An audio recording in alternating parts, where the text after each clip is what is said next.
when you have the lovely secure attachment, integration of the brain, consciousness, and coherence. They're all available to you. That's what the 5D collective knows. Never losing your inner child allows you to live a life with your authentic self and compassion. And that's also how you know you have an integrated, lovely brain. Okay, now this is our mammalian heritage. So we're going to talk about this because we don't see it manifested all over the place now.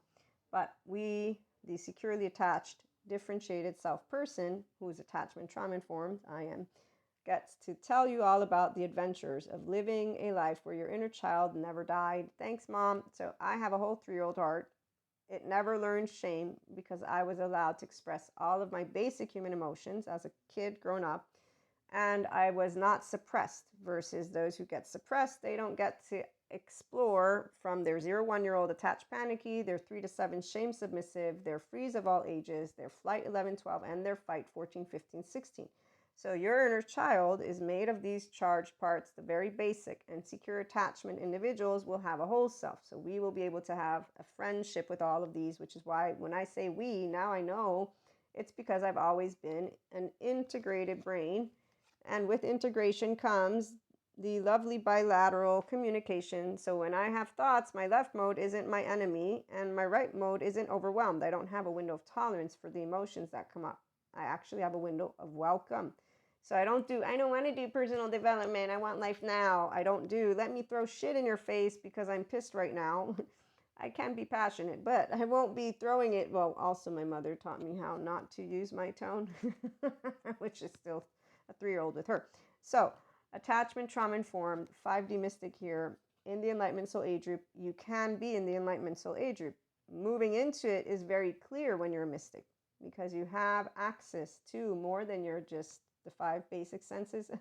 Yes, and I've seen people who are called Zen masters say it's very rare for someone to be an enlightened person. Be skeptical. So they obviously don't know how to handle their body. In fact, they call the laundry. I was like, wow, your body's laundry, meaning their charges, their emotions, they still feel them as if it's doing laundry. When you have a window of welcome, thanks, Mom, for your body, because your emotions, again, as a highly sensitive 3-year-old, 1-year-old, 2, you just asked my mother about my eyes every time we got to do something different, which is why I know that my lovely family says, you don't like change. Yes, don't change my environment, leave my organization, but conceptualization, oh, it's a joyride. So when you have a inner child, that's because you're able, again, to handle the sensitive ego self that comes up and not to project it, but to remain authentic and direct communicators. That's our lovely 5D collective. So we don't lie to people like Cusco's do. We don't project, and all of those who lie and project, they have a shame cycle. So their inner child is not yet reparented by them. They can all go to good therapists if they want. I've seen a lot of people go through life, and now I'm 44, and some are mystics and some are not. And let's just put it this way: low self-esteem, indirect communication, passive aggressive, and not knowing that boundaries are actually us having like heart-to-heart conversations. Not cancel culture, no. Calling somebody an energy vampire, no. Calling somebody a dark aura, no. Again, that's all teenager attitude. When I say teenager, it's because it's an adaptive child, means it's the maladaptive you. It's not your authentic self. You don't have a hold of your shame cycle. Your heartbroken 3-year-old, which is feeling defective in your unconscious, which you can access if only you listened to your tone. I got reminded about my tone because, see, my tone, it's still a 3-year-old tone, as I was saying with my mother.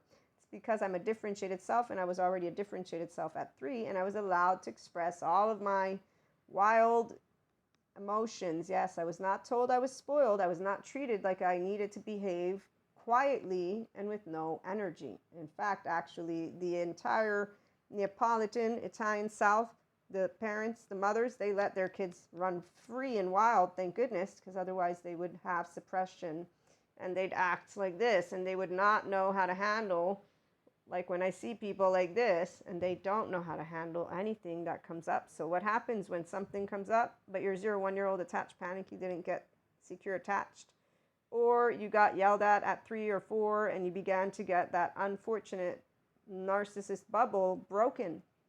One of the examples was A kid's playing Superman and a parent decides to start yelling at them for being a buffoon.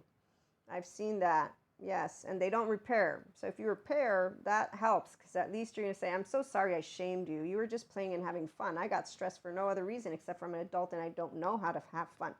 Luckily for me, like I said, I didn't have any of that. I got allowed to do whatever came to my brain as a child as long as it was physically safe. And that's what, when we hear Gabor Mate saying children, what they need, loving the acceptance, not to work for love, no suppression of those basic emotions. And what people don't know when they're not attachment trauma informed is that you have a brain like I do, and your emotionally brain circuits, they actually play a role. But I don't want to talk about that because I also don't know how to explain it as effectively as the good neuroscientist. But what I can tell you is it's awesome and fun to be your authentic self your entire life. Thank you, Mother. And to be able and explain what it is like to be a mystic in the Enlightenment Soul Age group, by the way. Okay, so integration, left and right, communicate.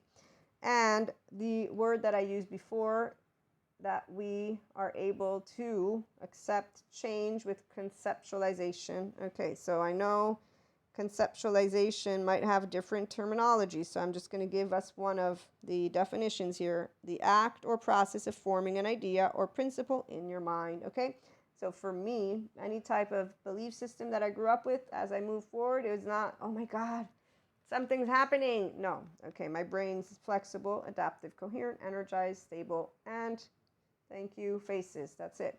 Thank you, Daniel Siegel. So that's an integrated brain. My left and right, they work together, all hands on deck. My default mode network is down-regulated because if I and you are interacting, I'm going to be present. That means I'm going to be curious, open, accepting, and loving because I'm a conscious person. I'm not going to do Cusco structural dissociation. I'm not going to project my insecurity. I don't have insecurities. That's called self-empowerment. Consciousness is our ability to focus attention on all the multidimensional aspects that show up so that we can include them in our reality. And then the frequency of coherence, which is when you're always in harmony with your feminine, divine masculine, remember the mind. That supports our ability to harmonize the frequency of the heart with the frequency of the mind for an optimal ability to create the reality that we desire. Now, a lot of people that have come across their clairs, they think they're special and anointed versus figure out that their journey home is actually first to be their whole inner child. So instead of doing Elsa's journey and going through drama, some of us, one, we didn't go through anything. So I never changed who I am. I'm always more of who I am. But of course, this is the part, the conceptualization, that changed. I moved from monoamory to polyamory. I moved from being in the spiritual group, meaning only those belief systems, to recognizing and realizing, wow, the sciences actually explain and they dispel myths from the storyland. And it doesn't change my heart with faith. No, I uphold Jesus's words. In fact, I would say that some of us uphold very well walking with all the people, forgiving for they do not know, not using fear-mongering to try and keep people in outdated modes, but it's more of, I will respect that you and I have different subjective experiences because that's what a flexible, adaptive, coherent, energized, stable brain, an authentic self, integration of the brain is made compassionate and kind because you're not reactive.